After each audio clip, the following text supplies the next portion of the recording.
C'est un programme qui est très simple, très rapide, donc qui est très facile à être manipulé. Même par les débutants, vous allez pouvoir le faire tranquillement. Vous voyez donc ici la barre des tâches qui est très belle, avec un effet arrondi sur les coins ou bien sur les bords, l'effet arrondi, l'effet transparent.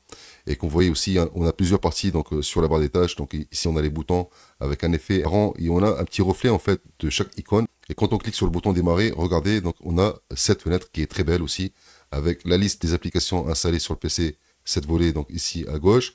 De flèche ici, quand on va cliquer dessus, on peut avoir accès sur les lettres pour aller plus rapidement sur les applications avec les lettres. On va partir par exemple sur le programme Revo. Donc je vais sur le bouton R, je clique et là j'ai l'accès directement sur l'application Revo. On a le bouton ou bien cette partie là pour faire la recherche. On clique dessus, on aura directement la fenêtre de la recherche ici. Quand on va par exemple, on fait un clic droit sur n'importe quelle application, on a pareil cette fenêtre qui est arrondie et qui est plus belle et plus clean, je trouve moi, avec un aspect qui est plus beau. Aussi la barre ou bien la partie avec la fenêtre des notifications qui va changer, qui sera aussi très belle, qu'on voit avec un effet aussi arrondi et transparent.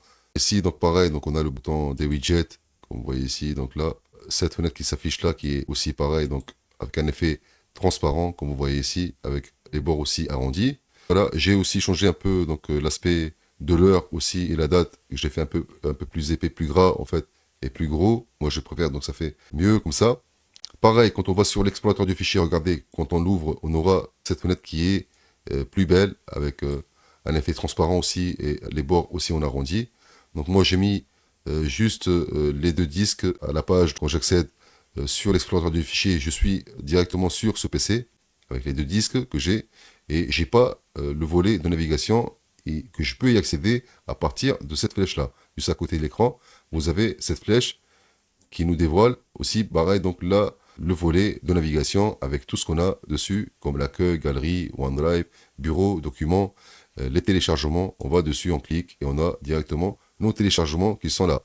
Donc là, vous allez devoir télécharger ce dossier-là, les éléments donc on aura besoin pour travailler et avoir cet aspect que je vous ai montré.